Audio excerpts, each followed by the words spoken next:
coming to you live from Alola's Battle Royale Dome, it's the one, the only PUCL Battlecast.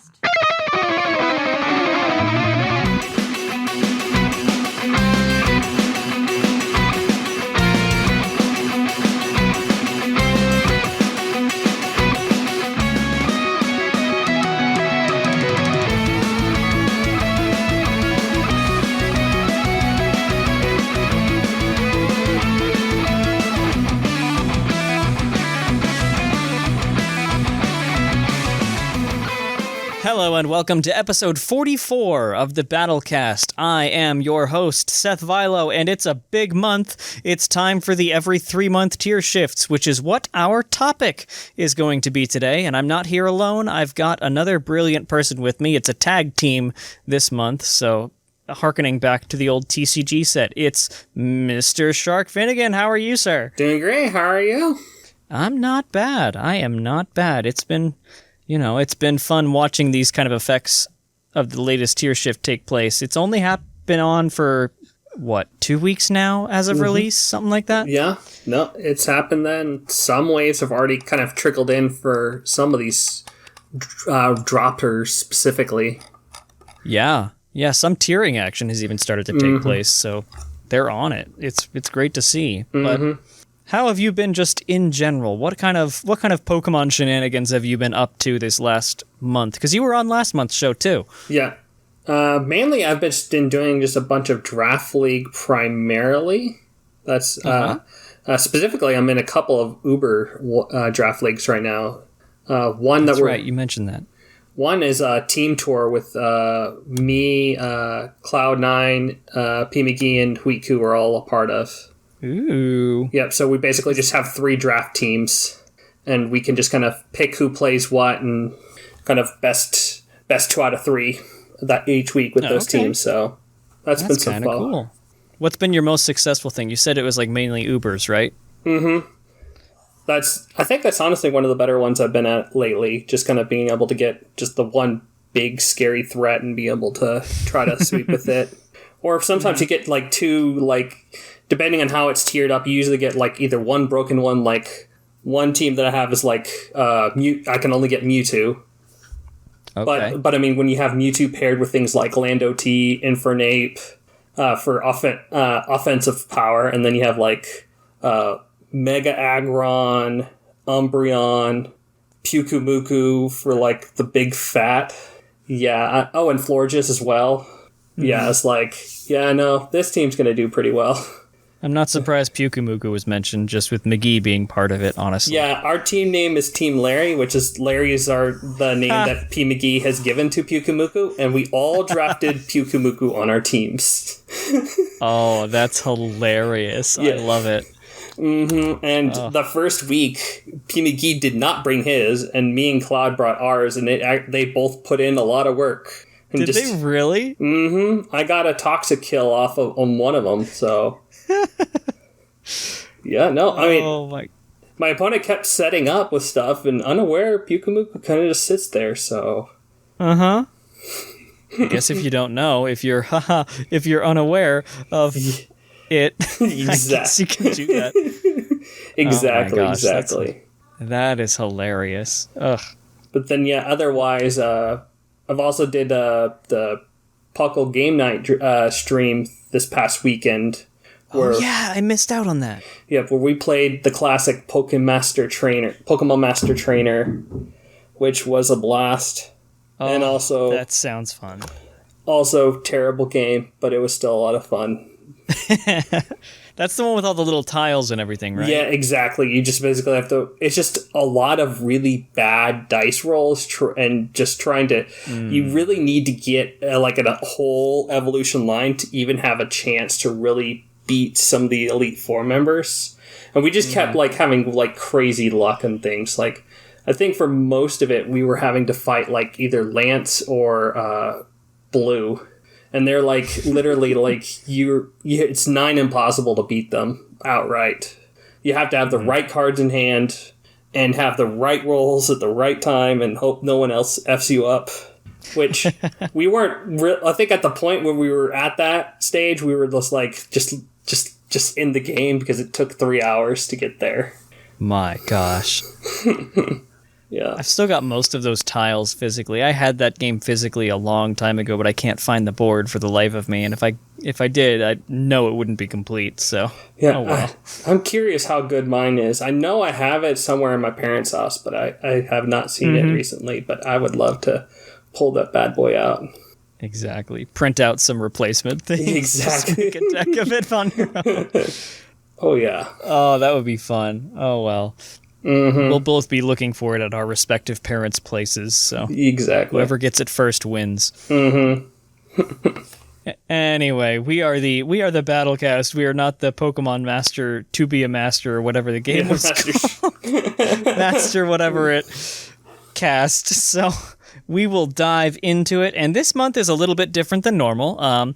As I mentioned earlier, our topic itself is actually these tier changes that happen every 3 months. So we'll go over what the big changes are, what we can already see being impactful and everything. So we are going to hop on over to part 1 of Tier Time.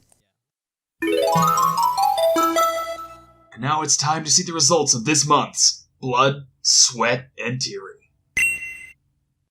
And we are back, and we're starting off, as always, with the most interesting tier of all of them, that is Ubers. So take it away, Shark. You've got the most experience with Ubers recently, what with that drafting thing. So what's going on in Ubers? Well, currently, what we got going on in Ubers is a really scary little offensive core of Lele and Calyrex Shadow Rider. Just Lele being able to kind of spam psychic attacks fairly freely, and Psychic Spam being one of the bigger things in Ubers that you have to account for. So that having that with also the Fairy Spam of Moonblast, but then couple that with Psychic Terrain's ability to prevent priority, and Calyrex Shadow Rider being one of the fastest spammable Pokemon in the format. Yeah, it's really scary. Yeah, and that thing's hyper weak to both Sucker Punch and Shadow Sneak, so that kind of limits how Yveltal can counter it. It still can, but it changes what it can do. Yeah. So that's kind of a nasty little combo. Oh, yeah. That's definitely something that I've even seen some people try to do in Draft League, just that type of, Psychic Terrain with, things like Mewtwo or, even something like Lunala is actually not too bad with that kind of thing. Or Deoxys.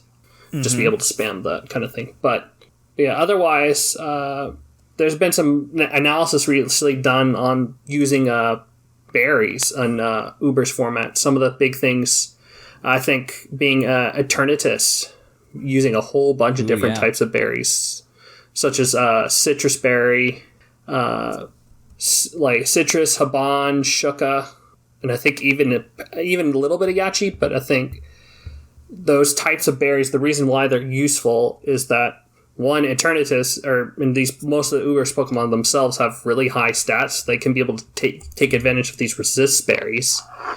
And the other thing is that once these berries are used up, Marshadow has a harder time being able to attack you because Poltergeist.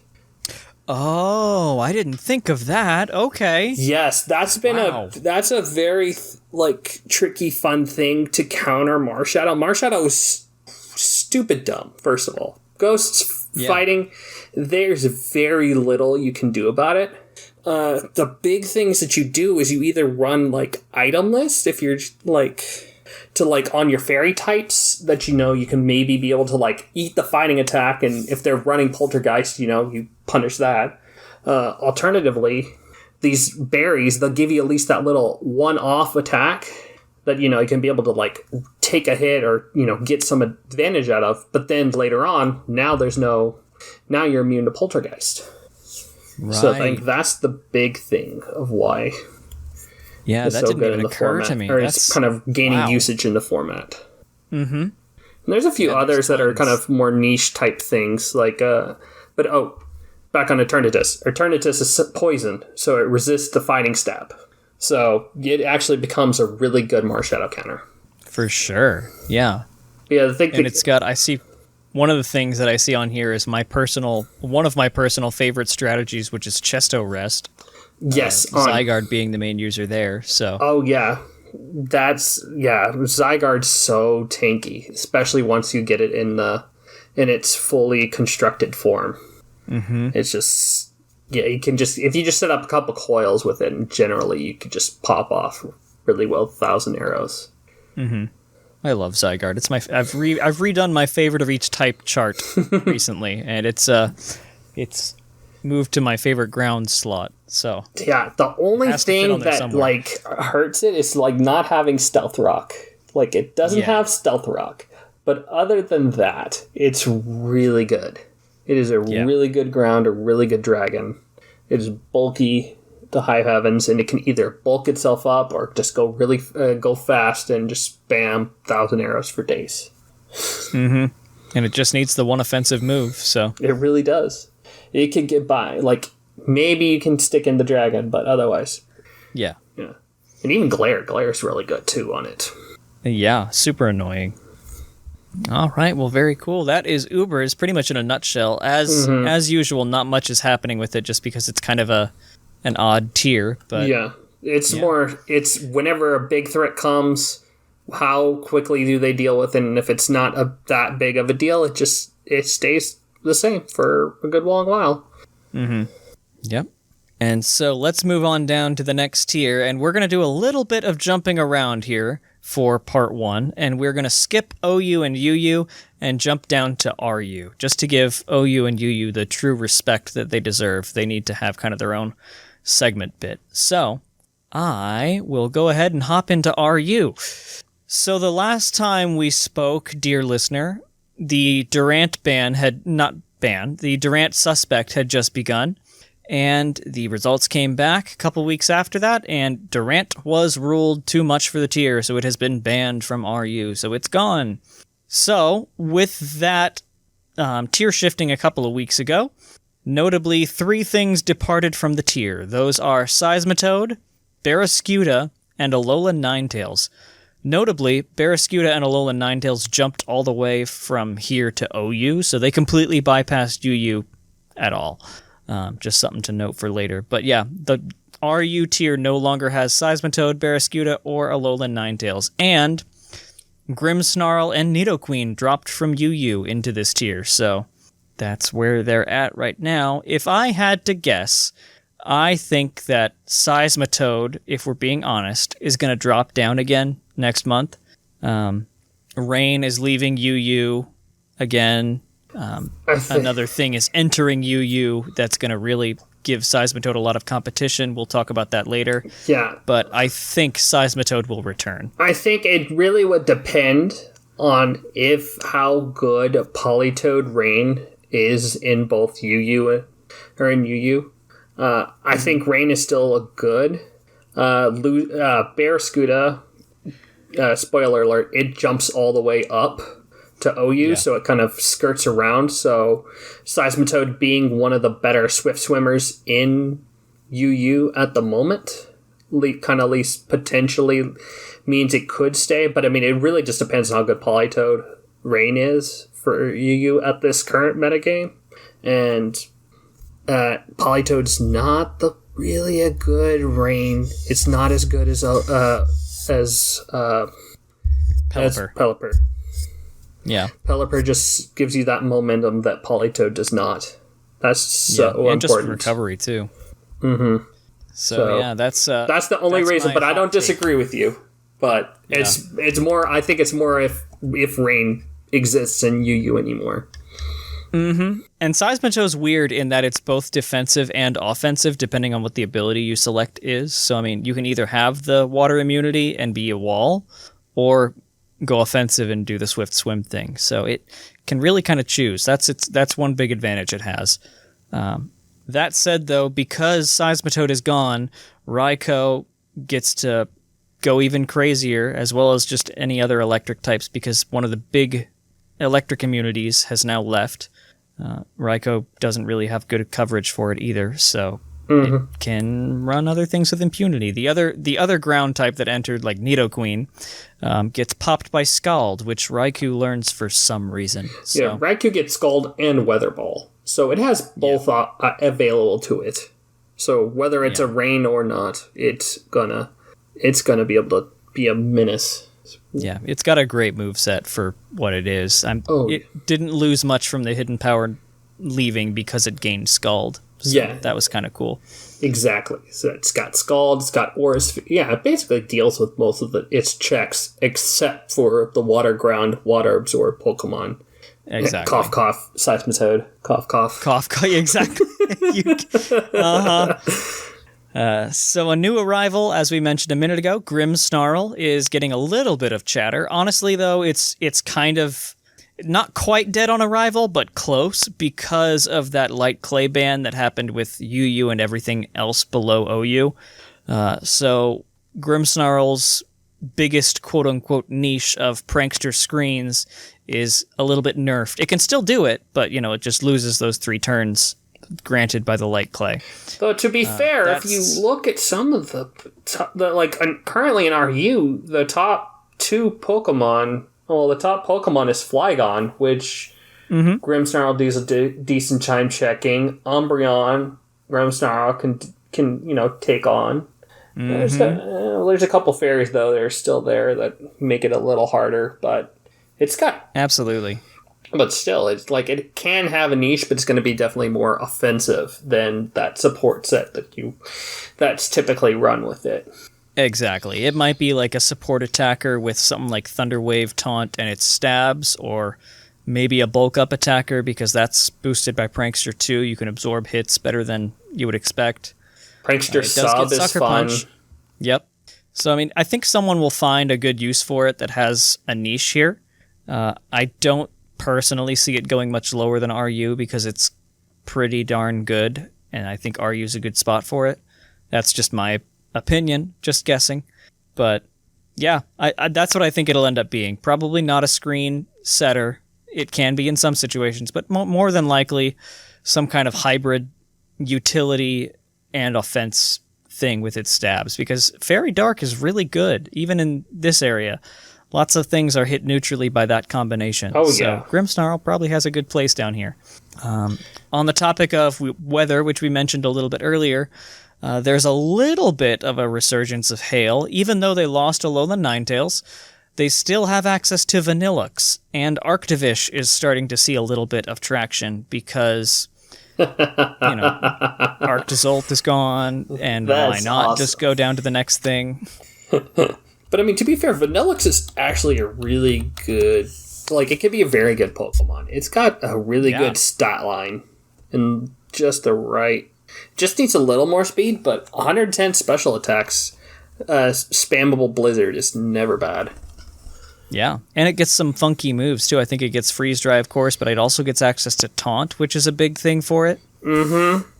So it's surprisingly got a lot of utility to it. Mm-hmm. It's not quite Ninetales Aurora Veil level of utility, but it can still do that, too, I think. It should be. Yeah, I should be able to do that. Yeah. It can also do some weird... It could also just, explode to get momentum into things. Also that. That's true, too. I'd forgotten about that. So, yeah, it's got its own 95 unique set of stuff. 95 explosions, not bad. Yeah. But other than that, honestly, RU has been a little bit quiet, if we're being honest. The drops and departs are not enormously notable.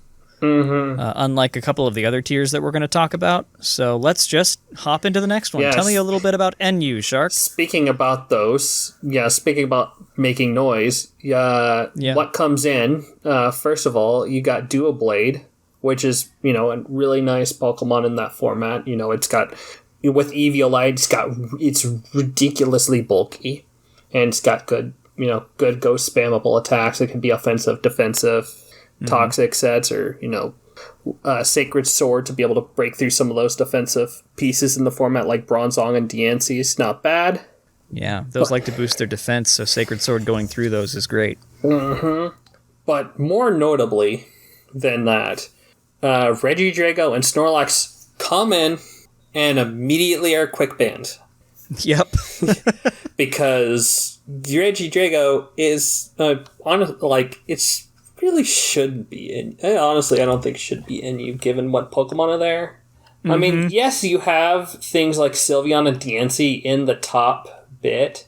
Regidrago is just capable of winning games outright. It's like in the right situation. If they're gone and you have not taken out a Scarf or done enough to protect yourself from Scarf Dragon Energy, yeah, it's over.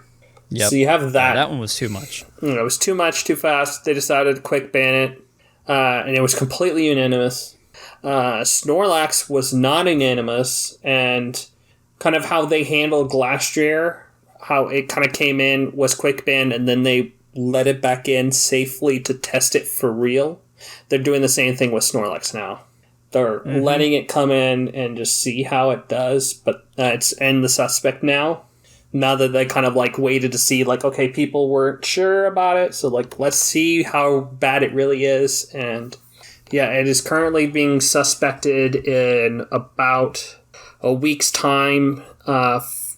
They should have the results of that. So yep, October 19th is when the testing ends. So if you want to hop in and get the requirements for it, that's how long you have until.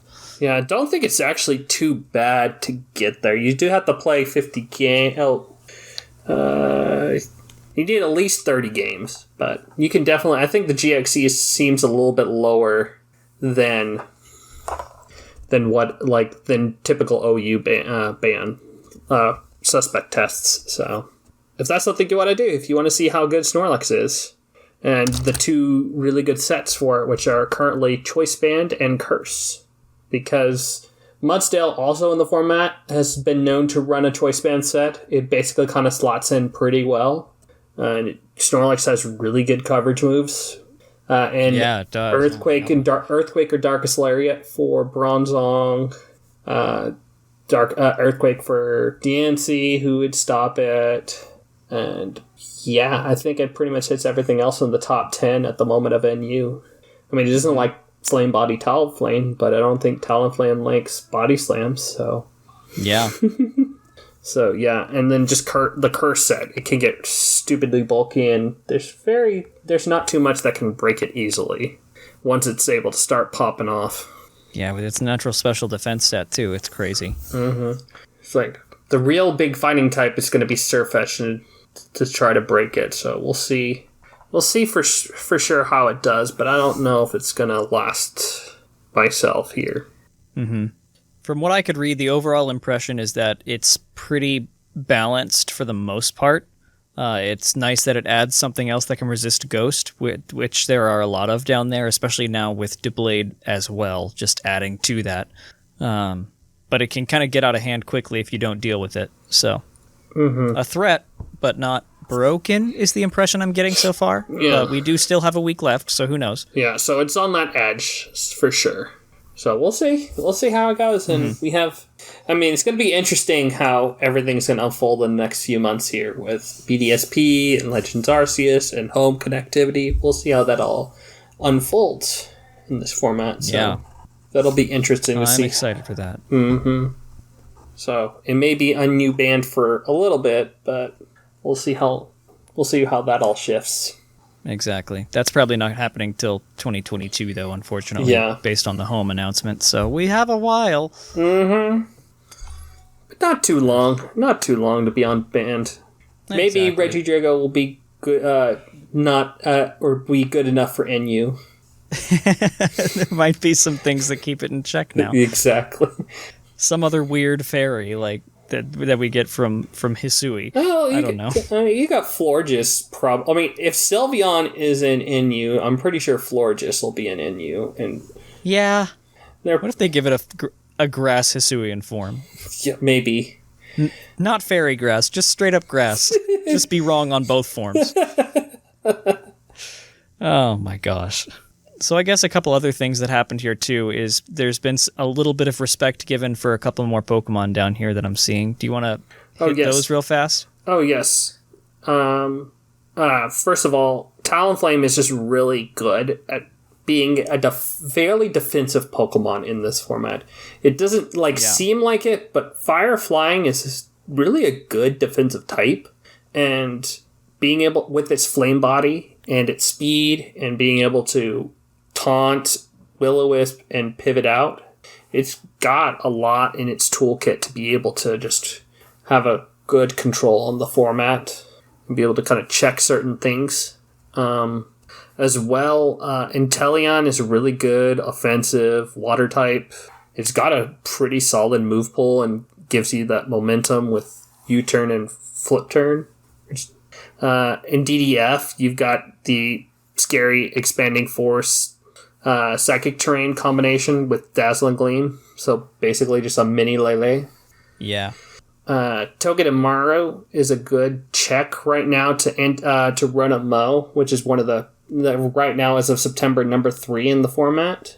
Yeah, arguably it's the best Scarfer in the tier, so it's good to have something to pause it at least. Mm-hmm.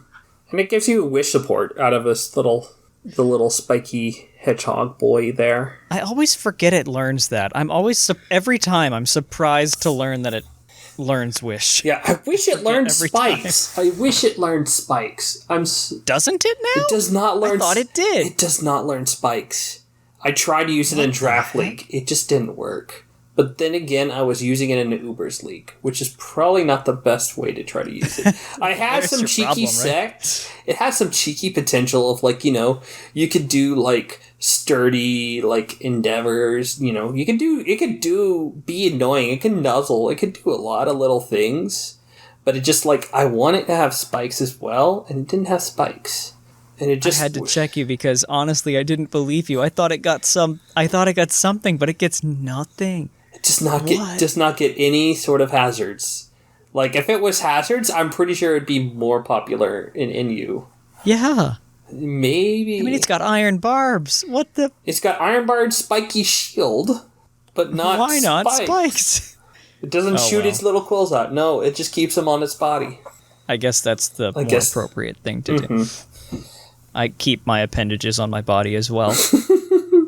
And then, lastly, but not leastly, is Sneasel, because of just how good Dark and Knockoff is. I think this generation, without Megas and Z Crystals right now, Knockoff spam is just really potent. And I think that's one thing that we've learned from the 500 Club, from last month's topic. Yeah, Dark types are really good. Especially when they can spam, like, stab Knockoff. We had to... Yep. There was, I think, 3 of them banned.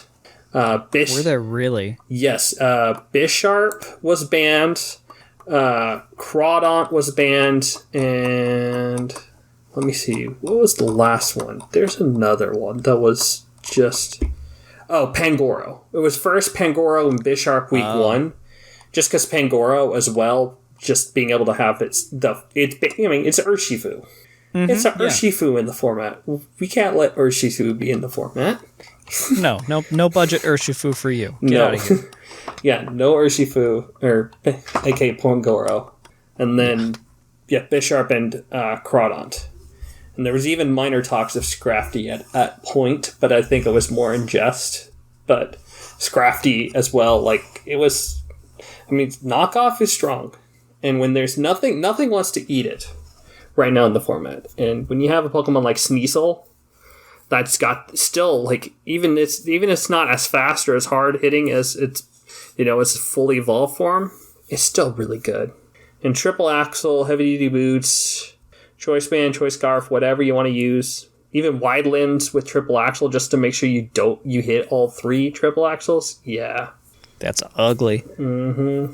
I've even seen some discussion of Sneasel being used in UU. Like, that's how good the Ice Dark combo and Knockoff is, so... yeah, when you look at UU, I mean, I can believe it, just given, like, just the top Pokemon as of September, when you have things like Kama'o, Crocodile, Salamence, Thundurus, they all don't want to take Ice, or Jirachi doesn't want to take Knockoff. And, like, all those, like, Aegislash doesn't want to take Knockoff either. Yeah, so, like, most of those don't want to take it. Like, Renomosh takes it okay. I mean, it doesn't want to lose its item. Same with Celesteela.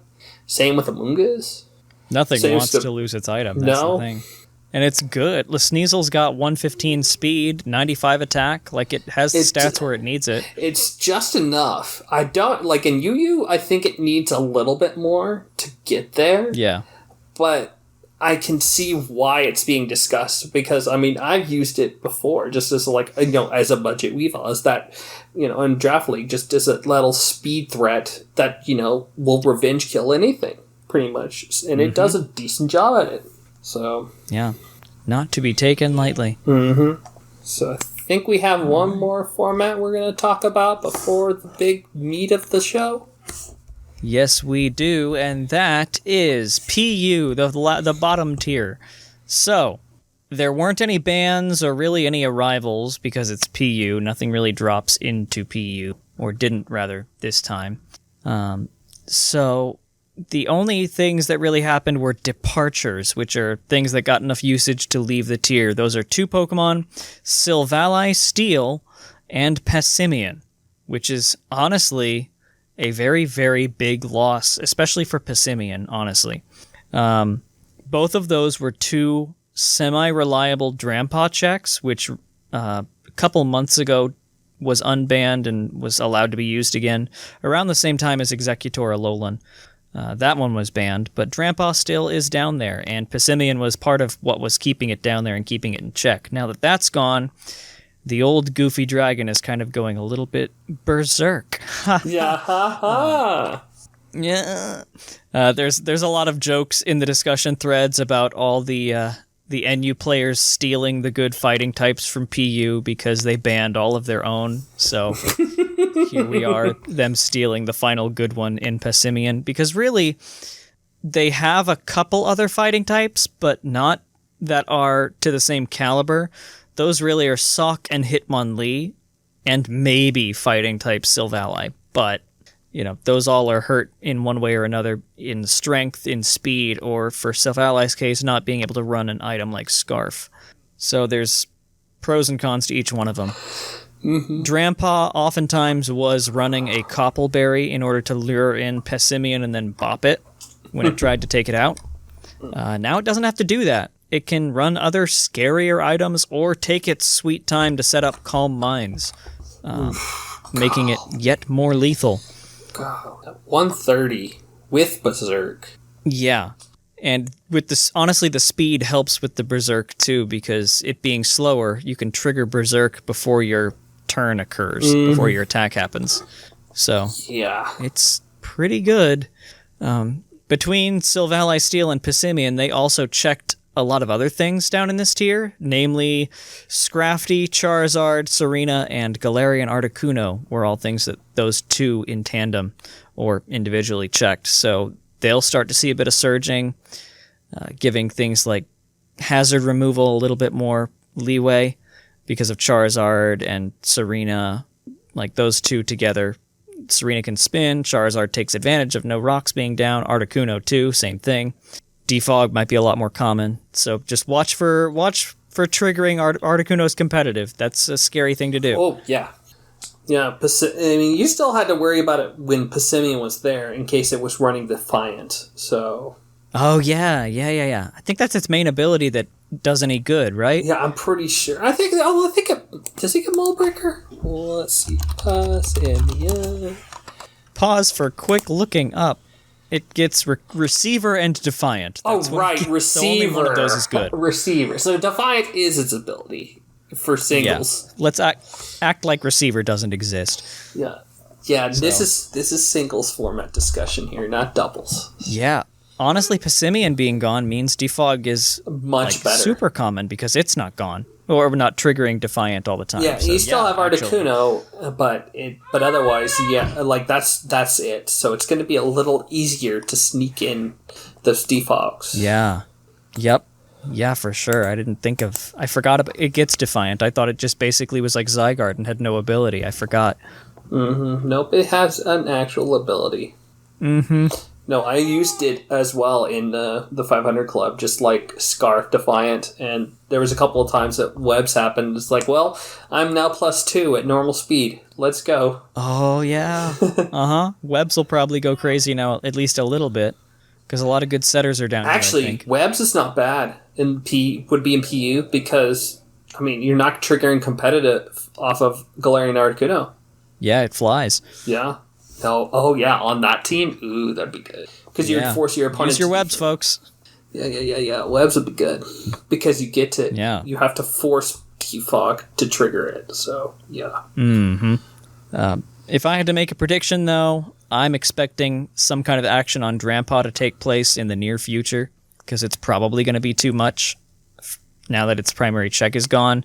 And, like, things that are trying to slot for coverage for it just don't do enough. It's bulky. It's not fragile by any means. Passimian was good because it could one-shot it with close combat because it's got a huge attack stat, but stuff like Mesprit just slotting in Dazzling Gleam to try might do 50%. Like, it's not good.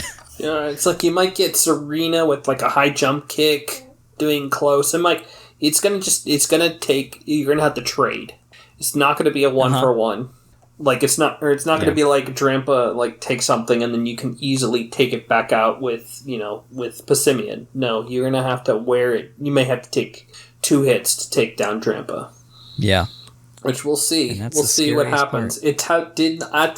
As of September, it did not climb the top 10 in PU, but I imagine that's going to change, as you said, with Passimian gone. Even with Savali Steel, honestly, just because Steel is a good dragon, a good check to its stabs.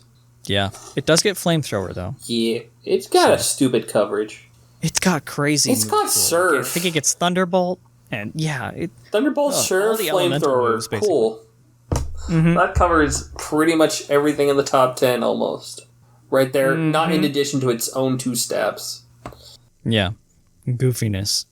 All right, but that's the first 3. 3? How many was that? 4? Whatever. Numbers are irrelevant. That's the first handful of tiers. We're going to take one small segment break and come back at you with OU and UU. We will be right back. And now for our main topic.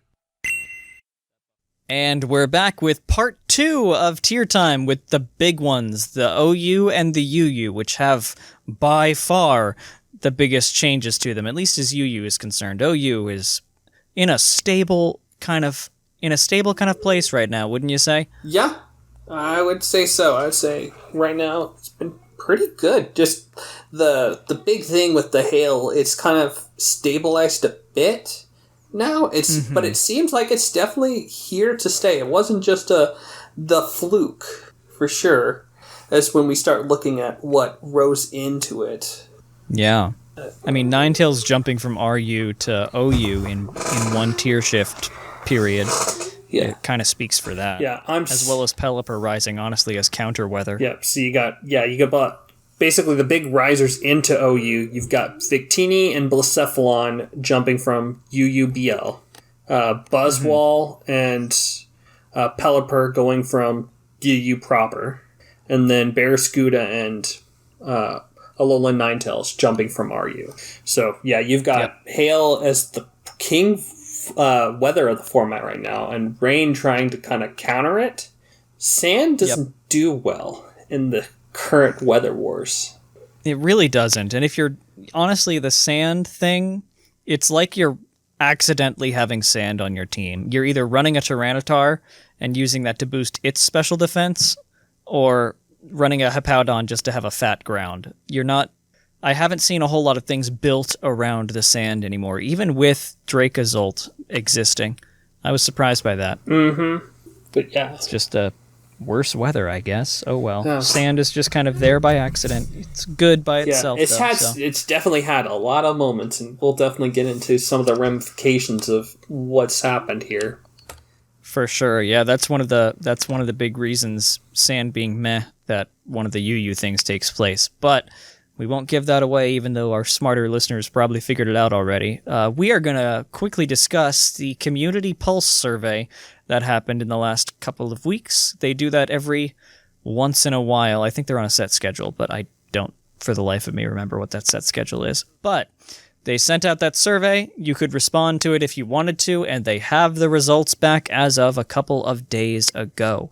And for the most part, people view the Sword Shield format for OU as pretty good and pretty competitive. Both fun to play and good feeling as far as, like, does it feel fair? Competitive is the word that, of course, we're using. Most people rank it on a scale of 1 to 10 at around a 7 or 8. Okay. So, yeah. Not 7.8? Too much water? Not 7.8. There's not enough water, if you will. The only thing, they asked a couple questions. I took the survey myself. I don't know if you did. Yeah, I did not. But yeah. Okay. For some of the people who are listening, they probably remember a couple of the things. They asked about 3 specific Pokemon or things in the survey. One of them was Q-Rem, one of them was Magnet Pull, one of them was... Dragapult. Oh gosh, now that I'm trying to remember it. No, it wasn't actually Dragapult, I don't think. Heatran. Heatran was the other one. Yeah. I can believe. No, wait, maybe it was Dragapult. Dragapult and Heatran. Those are them. I can believe either of them. Q-Rem... yeah, Q-Rem, Magnet Pull, Dragapult, and Heatran. And Weavile, actually, now that I think about it. So that was the slate that they asked specifically on. Of those, the only one that really had a noteworthy response that people think needs some kind of action was Q-Rem, of all things. Most people in the overall survey leaned towards no action being needed, but when they got to, like, the qualified players, they called it, people who are on the ladder high enough and have a decent experience level with things, 49% of them think that at the very least, like, of course, in that 49%, there's multiple brackets, like people who think it absolutely needs to happen with a suspect, or people who think that at least a suspect should take place so they can really answer that question. Totaled together, 49% of those upper ladder players think something needs to probably happen with Q-Rem. So we may have another OU suspect test finally on the horizon. The other one that was kind of controversial was Magnet Pull as an ability. There was a lot of discussion spurring a couple of weeks ago about whether Magnet Pull was competitive and what the real difference is between Magnet Pull and Shadow Tags and things like that. Like, what's the actual, by definition of everything, difference? What does there mean? Is it competitive? That kind of thing. So they got a pulse on that. And 78% of the general public and 65% of the upper ladder players don't think it's an issue. So most likely nothing will be happening with Magnet Pull because a vast majority, super majority, if you will, of players don't think it's uncompetitive or a problem. Yeah, I think almost half think Magnet Pull is totally fine and not even worth considering. Like that's the most chill. So if more than half are just like nothing needs to happen at all, not even willing to listen to it looks like. So yeah, like a strongly disagree exactly. kind of level. So yeah, I think Magnet Pull is fine, and I mean that doesn't affect too many things right now, I think, as well. Or the things that it can affect, can counter the Magnet Pull. Because there really is only one Magnet Pull Pokemon right now, being Magnezone. And yep. Yeah, it can trap Corviknight, but Corviknight can be usually built with Body Press in mind for it. Ferrothorn will run Body Press. Heatran deals with it easily on its own. Scizork should be able to U-turn out, I think. Yeah. Now that there's no Hidden Power Fire coming at it, it could probably get out. Yeah. Even after absorbing a Thunderbolt if it needed to. Melmetal can... Most Scizor are especially defensive, too. So yeah, I think most of the steals actually can counter it well enough, so... And if they don't want to counter it, they run Shed Shell. Yep. For better and I think most of the... Yeah. I think the biggest reason it was on there was because in the discussion forums there was a lot of heated discussion about... Like, why are we making a different rule for this? Fundamentally, it is the same as Arena Trap and Shadow Tag. Like, why are we making an exception for Magnet Pull? Is it just so we can have something to counter steals and make them not as good? Because steel is good? Like, what's, by definitions and, like, tiering rules and things like that, what makes this different? There was a lot of heated discussion about that, even by some of the badged members that were on both sides of that argument. So that's why it was on here, but it came back. People don't think it's a problem, so here we are. The only other thing that came even close to people thinking that action of some sort needed to be taken was Dragapult, with 28% of the general public thinking something needs to be done. That's not enough to warrant anything. Dragapult is thereby not really a problem and not on people's radar at the moment. Everything else was even lower than that by a fair amount. So Weavile's fine. Heatran is fine. And overall, the OU meta is in a real good place, with the only thing being possibly Q-Rem down the line. So which I can understand. Let's take a look honestly. at like what's being used.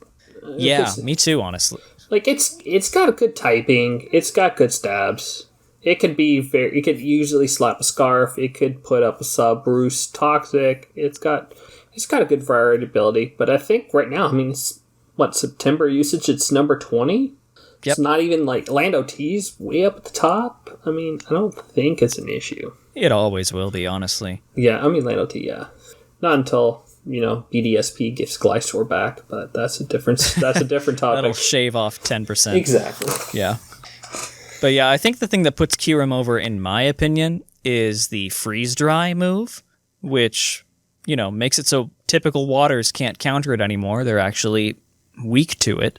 And on top of that, it has the freeze chance on a lot of its moves, which is a huge contributing factor to like making a consistent counter work. Because if it gets that freeze chance, it's much more lethal than a random Dragapult special defense drop from Shadow Ball. That takes a Pokemon out of commission for basically the rest of the battle.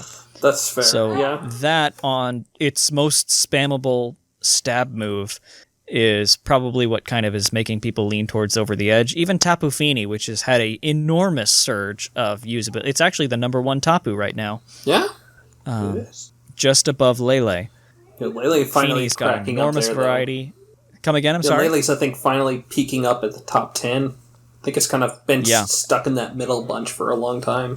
Yeah, Lele's a terrifying breaker. And, Lele and Kyurem together, they have similar checks. Like Scizor, for instance, which has finally found its place as a Kyurem stop and a Lele stop, because Lele doesn't have Hidden Power Fire. Ha ha ha. Yet. Yet. Yeah. Please, no. Don't do that to me. But yeah, Scizor is, stopping it in a way. Yeah. It can't bullet punch, but it can take the hits and recover. But they have similar checks and counters, so one can pressure the other and overwhelm the other is the thing. Mm-hmm. So Lele is scarier than Kyurem as a breaker, but as far as having counters, I think Kyurem is the scarier of the two. Mm-hmm. Clefable has fallen from grace really hard. Yeah. Just from what I'm seeing. Like, I think it's been top 10 for forever, but now it's number 12. Yeah, I'm just trying to think. Yeah, I think it's really just kind of been, I think Heatran kind of popping up more. It's kind of put it down. It's not, Clefable isn't as crucial to being able to kind of stop any, there's not a big physical threat that Clefable just outright stops right now. And I think with just some of the steals, specifically I think Heatran bumping up being a good special wall, Magnastorm's trapping, all the stuff, all the coverage it can get, makes it just a real big, good offensive option in this format. Yeah. I think it goes without mentioning that Landorus Therian is the top. It's currently sitting at 44.5% usage. And not a problem. I know what you're thinking, listener. Doesn't that mean it's uncompetitive and unbalanced? No. I'm sorry. I also hate it, but not because it's uncompetitive, just because it's common. It's just good at what it does. It adapts well. It's mainly being run as a special defensive wall nowadays. But given the there's enough threats, I think, in the format that keeps Landorus in check. You've got Weavile there, being able to he can Ice Shard or just triple Icicle Crash just fine. Fini can still spam water moves fine. Pult can still potentially break it a little bit as well. Mm-hmm. You've got Kartana can even overwhelm it. Not to mention both Rain and Hail teams still existing in this format as well. So there's enough stuff around that I think that it's not as big of an issue. Yep. There's a lot of ways that if you have Lando on your team, you can be taken advantage of, in a sense, because of things like Hail.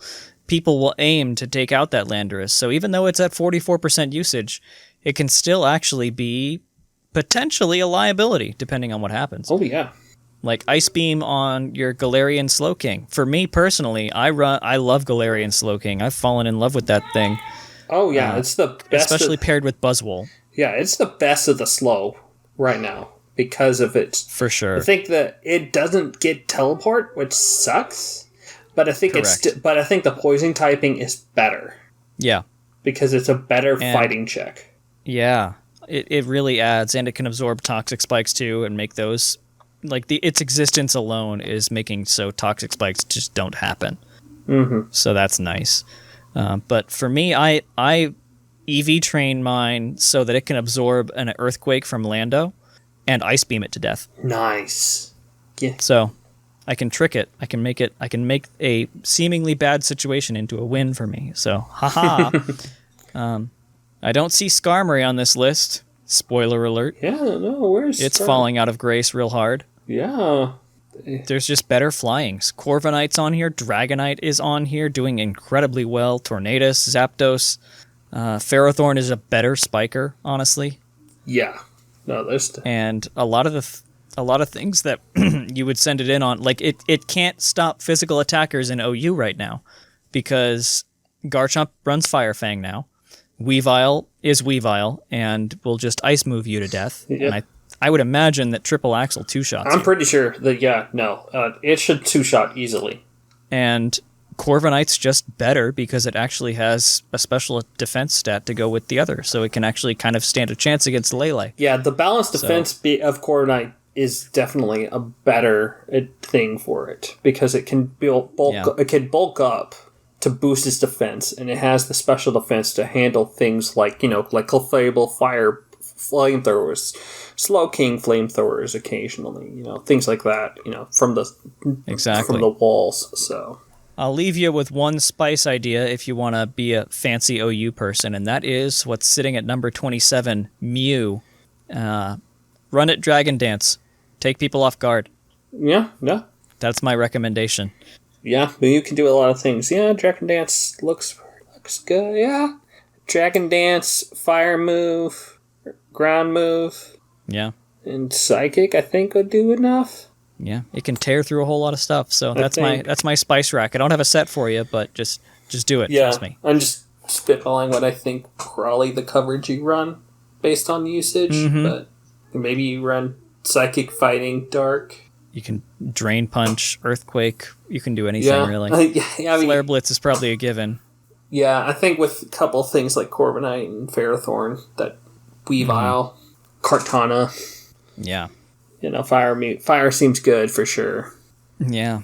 Anywho, let's get to the big one, which had the most changes, and they're terrifying in some way.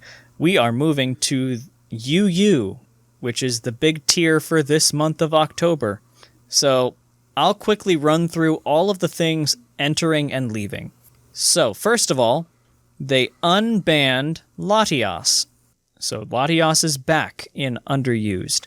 4 Pokemon left underused. That is Buzzwole, Pelipper, and technically Alolan Ninetales and Barraskewda, since they jumped from RU all the way up to OU.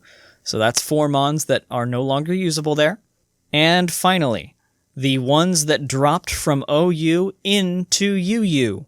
They are Excadrill, Skarmory, Hydra Gun, Manda Buzz, Cantonian Slowking, and Swampert.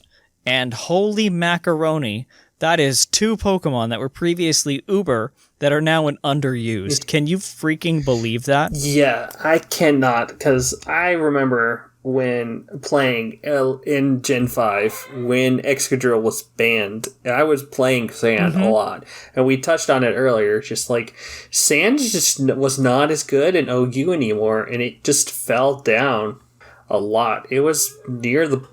Excadrill was 37th on the OU usage stats for September, but when you factor in all those months all together, Excadrill just did not have a place at the moment. Yeah. With Sand plus just everything else in the format. Yeah. So let me go over a little bit of what Excadrill could possibly do. We're gonna tag team this. Shark and I have coordinated, and we're gonna go over the ones that dropped and like what each one of them can do and what their impacts could be. So I'll start off with Excadrill, and we finally have something in UU that's an offensive steel that can handle the Rotom forms because it's got Mold Breaker. So Levitate does not matter to it.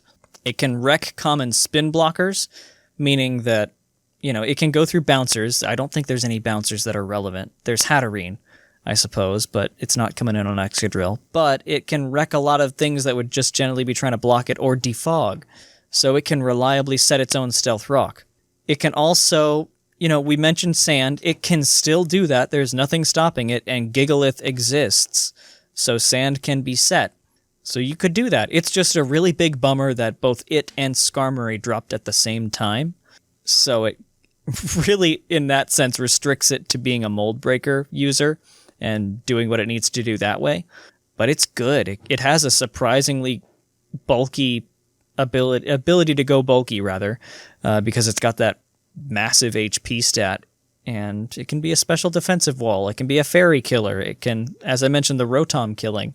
It's good for just being a general good ground and a general good steel that UU kind of needs. However, So I just don't know if it's definitely not broken. It's definitely like when you like the same reaction that I had was like, oh my gosh, Aegislash, what are you doing to UU? You're a big threat or whatever. But I think, but when you see what I think everything else in the format, and even in UU, was able to just like it's balanced enough. Excadrill, when you look at the usage stat as of September, you have Komo, defensive Komo. You have Jirachi. Yep. Crocodile, Salamence, Aegislash, Celesteela, like those top 6, right? And then even Rotom Wash. Rotom Wash is like 50-50 with the Mold Breaker since you're going to be running that one more often. But those first ones, like, those all can do a reasonable job checking Excadrill in their own way. So Excadrill's not going to just storm the format the same way that like Snorlax or like Regidrago, like, oh my gosh, Instaban. No, I think it's gonna have a good solid place in there, but not be broken. Just be a good, reliable, ground steel. Mm-hmm.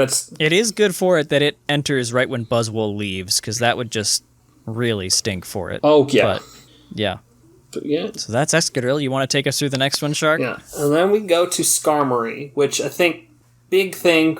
It's kind of being undershadowed by Corviknight mostly in OU, and then I think with the Hail and Arctozolt kind of coming up, Skarmory just really didn't have a good place anymore. So it's just kind of finally found its way down here, but it's still like a really good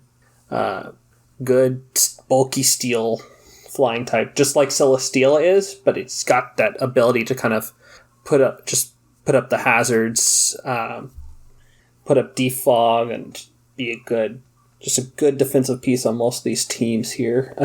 Given the other steals here, I think Skarmory fits fairly nicely. It has a good niche over things like Celesteela. I think Celesteela gets a chance to be a bit more offensive now when you have Skarmory in the format too, which is kind of nice. Yeah, it can tap into that Meteor Beam set maybe. Mm-hmm. And I think Spikes as well is just going to be really good in this format as well. Reliable Spiker is something they haven't had. Mm-hmm. Yeah, that's meta-defining, honestly.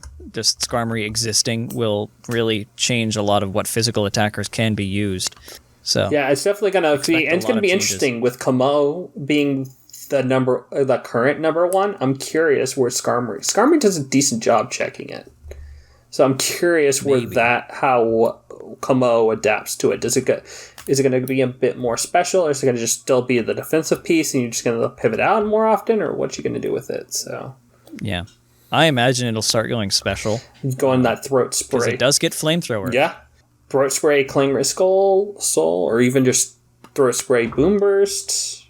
Still good with it. Yeah. So yeah, I think it'll be interesting to see how the meta adjusts with that, because there's a lot of good steals. So, and plus with Excadrill here as well, it's just kind of like, well, where are the niches here? Aegislash obviously is going to be your big breaker, I think, of all of them in the top. Jirachi being the general momentum piece, Celesteela either offensive or sub-seed. Mm-hmm. Yeah. Yeah, they all do good, so it'd be interesting to see how the meta adapts. Absolutely, especially now with Latios in here too. That really shakes a lot of these things up too. I guess it's good they ripped the Band-Aid off and let out all these monsters at once. So I think it's pretty really good because as a last hurrah, it lets everything set itself up. I think so. I think it'll be good, just so that right before BDSP comes, you really kind of get that whole thing shaken out, balanced out, whether they all go up to UBL or if they go down to RU. Mm-hmm. Exactly. Yeah, so we'll hop along to the next one, and that is regular old Cantonian Slowking. And I think it's pretty good. I remember I laughed at it being S rank in OU for a long time just because it never deserved that, if you ask me, but here we are.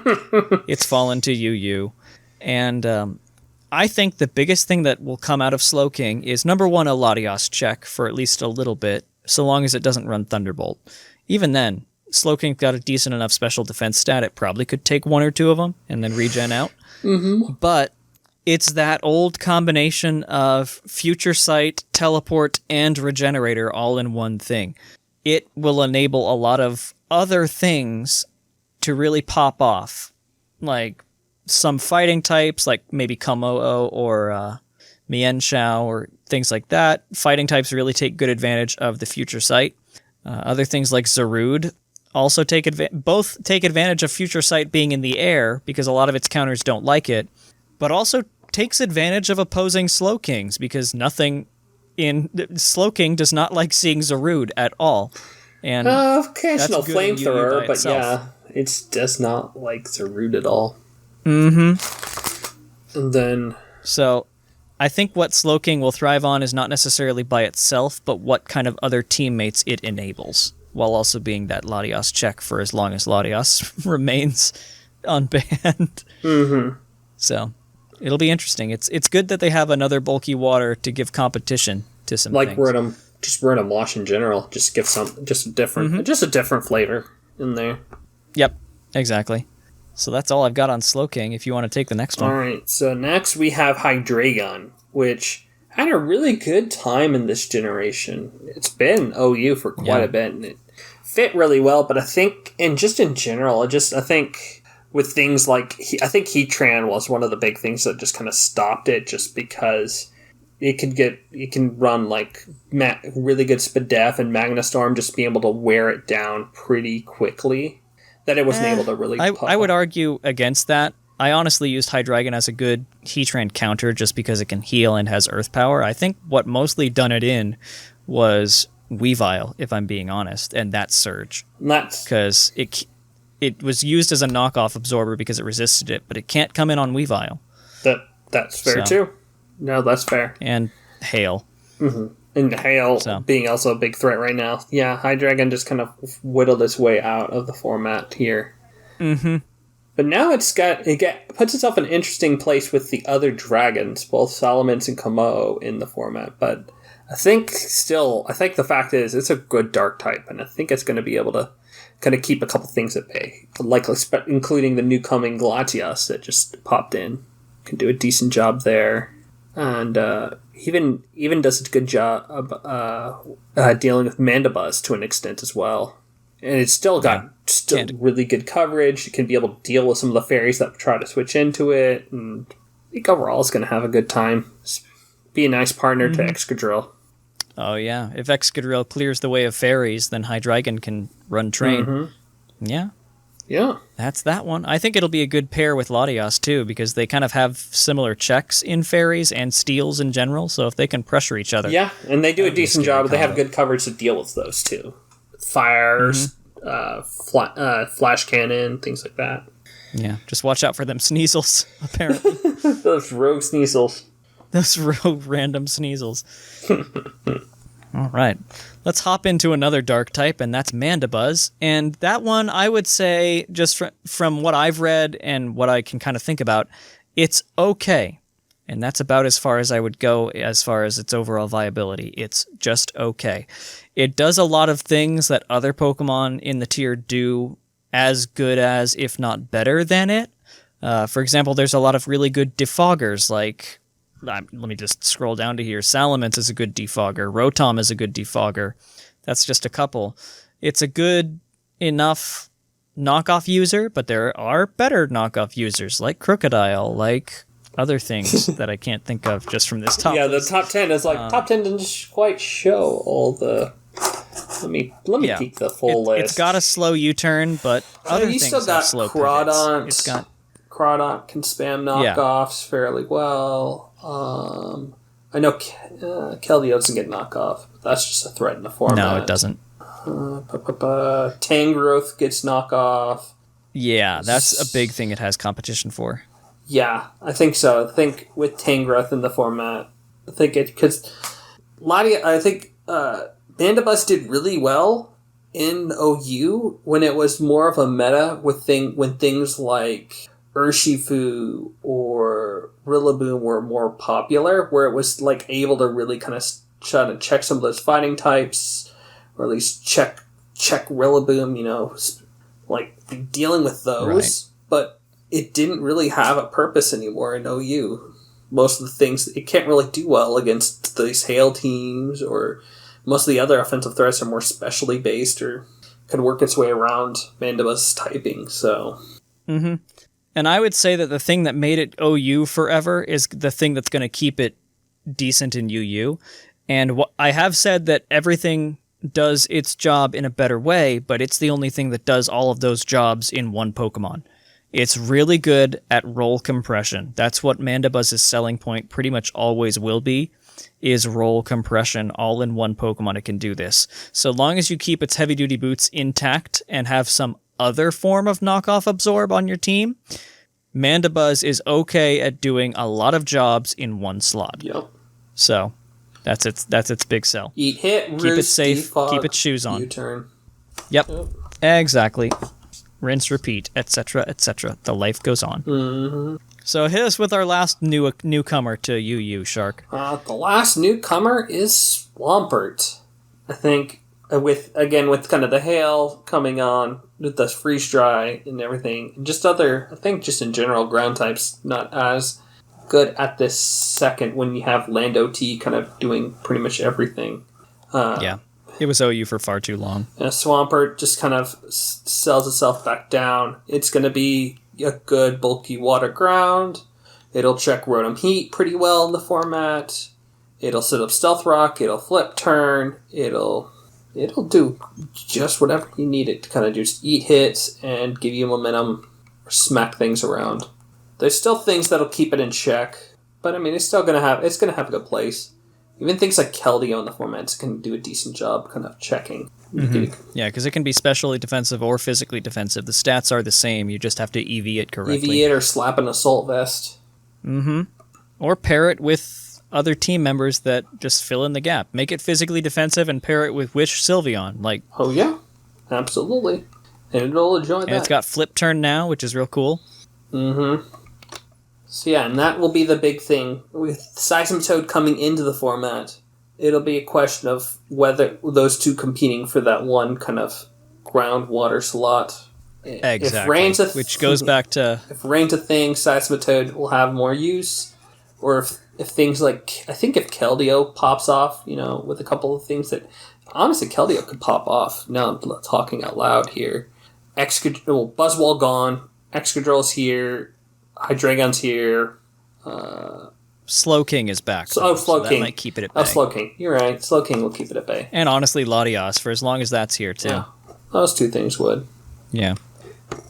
But I think Swampert being UU is what will push Seismitoad back to RU, so. Like I said at the beginning of the show. Yeah, I agree with that. Yeah. So there's other things that are just kind of generally happening in UU as far as just overall trends. I have personally loved seeing the continued fall of Regieleki, especially now that 2 new good ground types have entered the tier. So goodbye, you dumb Pokemon that mandates ground types on every team. Now we have Excadrill and Swampert.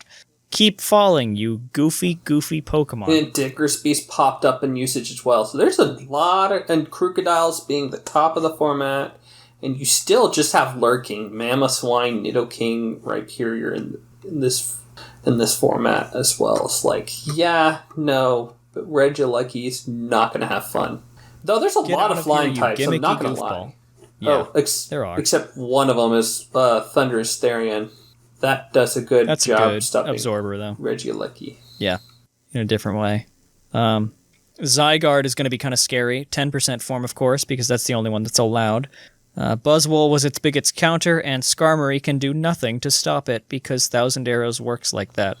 So, yeah, be on the lookout for Zygardes. Nothing that came in is going to do an extremely good job. Some of them can, but it's just like none of them are going to do that big of a thing. A lot of things get... Yeah, the closest thing I could see is Manda Buzz, honestly. Just coming in and foul playing, but it takes a lot of damage in the process. Yeah, maybe Swampert, similarly. Just be able to ice punch it back. Or even Flip Turn. It's got paper defenses, so that might do enough. If you leave Torrent active or something like that, you might accidentally hit Torrent. Yeah, you might actually hit Torrent. That wouldn't be too bad, actually. You could probably EV Swampert to take 2,000 arrows and be in Torrent range to boost up Flip Turn. Yep, you could probably do that. With being Stealth Rock resistant, that's probably pretty good, honestly. If you want my recommendation of what dragon to run in UU, I highly recommend Noivern, which has seen a lot of success in UU before, but with the things that entered, some of them like to set up subs, and Noivern don't care. It's also faster than Latias and Zygarde, 10%. It's a defogger.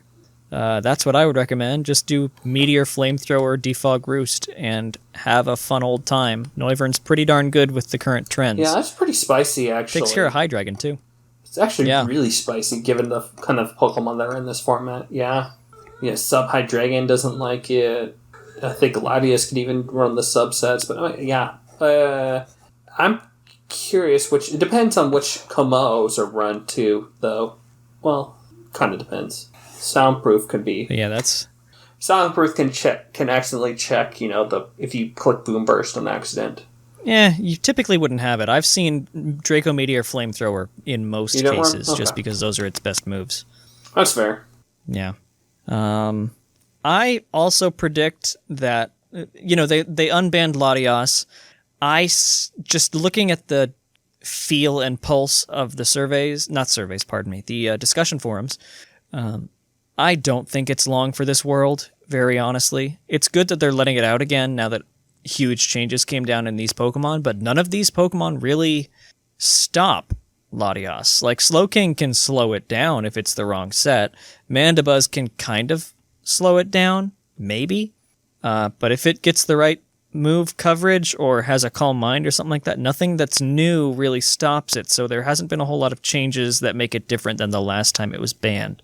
Yeah. So I don't think it's very long for this world. On teams without Chansey, you still have to be just stupid careful from team preview.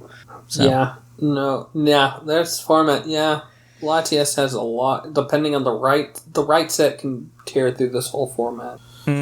Mystical Fire was a terrifying addition to its moveset, let alone Aura Sphere as well, but Mystical Fire mainly. I think even crazy. then, it stops its counters so well. Just because if they aren't set up, then if you're ahead and they're behind, then you win the race. Yep. In this world that's unkind to Rotom, with things like Excadrill, Latias, even Swampert in some cases, because the grass one isn't used here. In a world that's unkind to Rotom, Gyarados emerges from the depths of the sea to take over the world. So it gets one Dragon Dance up and you're gone, because it's got such good coverage with Bounce, Waterfall, Power Whip. It can even run Substitute if you want, and Earthquake, just pick two of those moves. Yeah. Yeah. Looking at it, honestly, because, with all the ground types that we talked about that have come in or that are still here, I mean, and plus the water types, you might shift Rotom Wash out. Rotom Heat's honestly probably still around, but I mean, that's one of the ones that Gyarados can check in the right, unless it's Scarf, then Gyarados beats it. If you sub on the Volt Switch, too, that really throws off their game. Exactly. That's why Substitute Gyarados is so good. If you choose the right moment to substitute, you can always avoid the Volt Switch. And finally, the last Pokemon that's been seeing a weird amount of success is Konkelder. Apparently, in some recent tournaments, it's been having some really good success to the point that some people are calling for action to be taken on it. But I don't think anything will be done with Konkelder before things are figured out with Latias and if it deserves to still exist here. Yeah, so. I think Latias is going to keep it in check for the short term. Yeah, he has some potentials here still. Yeah. There's still a good amount of dark types that it can take advantage of. But we'll see. Absolutely. And just Mach Punch is good. Skarmory typically doesn't run flying moves from what I've seen. It usually is Body Press and then 3 utility moves. So it can sometimes even take that on, depending on what the offensive move is. Drain Punch is stupid. And if Skarmory roosts at the wrong moment, Konkelder's slower. Yeah. So that thing can be mean. That's kind of UU in a nutshell, though. As I said, the Spice Rack is going to be just run Noivern. That's my recommendation. Yeah, no, that's a good one. I like it. I like it here. It looks really good. Yeah, honestly, it's so fun. We've made the joke several times in the last years, but UU looks like last gen's OU. It really does. I want to look at it real fast. I'm curious. What does OU look like in freaking Sun and Moon here? Yeah, it'll be weird because Megas throw off things. I mean, you still got, well, what? You've got Azu, you've got Celesteela, you've got you got Excadrill. Excadrill was it? Excadrill and OU. Yep. Hawlucha fell down to UUBL. I'll mention that. Right. That was it wasn't much of a change though because it was already UUBL, so it quote unquote left OU. Thank God, but it can still be run. So less thank God. Yeah. That's my other pro tip. Don't run Hawlucha just because if you do, I hate you. That's fair. But I mean, Keldeo, Jirachi, Komodo, Ronomwash, Skarmory, Tangrowth, Bulu. These are all UU. There's a few that I'm skipping that are like good, like that are there, but still like that's all the for sure OUs. I mean, there's a few that like and I didn't say Chansey. And that's even with even with Megas, and that's even with the Pokemon that still aren't here. That's stupid. I remember at the end of Sun and Moon, Mega Latias was generally regarded as the best Mega in OU too. So even though it's not the same, it's kind of funny that it's down here. Oh yeah, when you think about that, it's like Mega Latias is there. Was it Mega Swampert was OU probably somewhere. So this is basically doing the same thing. This Swampert might be slightly better, honestly, just because it gets flip turned. Yeah. Mega Gyarados was now OU. More than ever. Yeah. Right now with these with these 6 drops now more than ever, UU is last gen's OU, which is just it's hilarious. It's crazy. Yeah. And so I think that pretty much brings to a close all of the tier shifts that have happened in the last 3 months. We'll be keenly watching for the next ones, so expect another episode like this in early January. Yeah, January is when it's projected, but we'll see if something happens to tiering, or we'll see what the BDSP does immediately.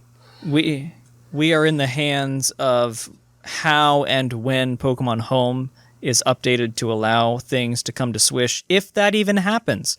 We still don't know if it will, so definitely we're at the edge of our seats for the next couple of months. It's less than 40 days till BDSP comes out? Yeah. In December, we may be talking about the BDSP tier. Exactly. Once that gets developed. Yeah, we'll find out if and when that comes out. That'll be exciting. Yeah. Yeah, for sure. It'll be interesting to say the least. So we will be back at you with another episode next month. Let me go through the contractually required little bit that I have to say. If you like what you hear, there are more things on this feed, the PUCL Plus feed, to listen to. Things like the Trivia Rewind, the Trivia Show itself, and the TCG Cast, which I'll actually be on again this month. Ooh, how exciting. I get to talk about TCG as well, which I've been having a fun time with. But listen in on those if you want some more PUCL Plus goodness. And of course, there is the main PUCL show that happens every Monday on the PUCL feed, PUCL, separate from this one you're listening to our lovely voices on. That comes out, like I said, every Monday. If you like what you hear, there's other ways you can support the show too. You can donate through Patreon. That is what lets us sound as good as we do in most situations. And it all goes right back to the community in things like stuff you can get. And on top of that, also join the Discord. I can't stress that enough. There's a link in the show notes or description or however you're listening to this. That's where the magic happens. That's where you can talk with all of us via text, via voice. You can jump into a Unite room and try and get to Zapdos before someone else steals it from under your nose and play some Unite games there. The Smogon thread, the TCG thread, that is where the real PUCL magic happens on a 24/7 The draft basis. discussion thread as well. If you're into draft leagues, we have a fairly active community that has developed we do host our own draft league, in the spring, summertime. We are playing in other leagues and definitely are there to chat around and help team build, that kind of stuff there. So it pretty much pops almost 24/7, honestly, especially in the overnights when you have our few Australian listeners kind of spam commenting and talking through things. So while we're all asleep. PUCL is worldwide. Mm-hmm. And so with that, I've said the catch you later bit. We'll come to the Discord bit. So we say Twitch and YouTube. Oh my gosh, how do I forget this every time? Thank you, Shark, for keeping me in line. I'm a goofball. Watch us on Twitch, watch us on YouTube. That is where we're starting to figure out a lot of new content and things like that. So catch us there for other PUCL-y goodness, especially I think Thatch is regularly streaming on Twitch on Tuesday, Thursday. That's what he's tended to. I've honestly missed a few myself recently. I know he's been kind of busier this month, so it may have slowed down slightly. But I know he's planning to pick back up soon. If he is slowed down, it's picking up. So he's looking to get back into that. I know he talked about being on Unite, so you expect some of that. I mean, if not on Twitch, he is occasionally in voice chat on Discord playing with people. So definitely look there. Absolutely. And I know we're trying to host some sort of board game type event every month now on Twitch as well, which that first one we talked about at the beginning of the show. I know next month that Linian's been talking about doing a TCG Cube.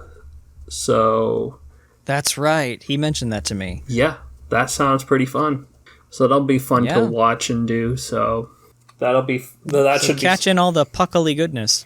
Yeah, and I know with BDSP coming out, we're gonna probably. I wonder if someone will be doing some sort of playthrough on stream. So for sure, it'll be going nuts here in a month. Mm-hmm. So yeah.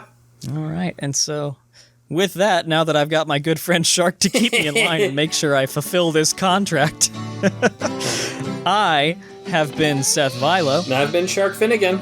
And we'll catch you guys next month. Peace.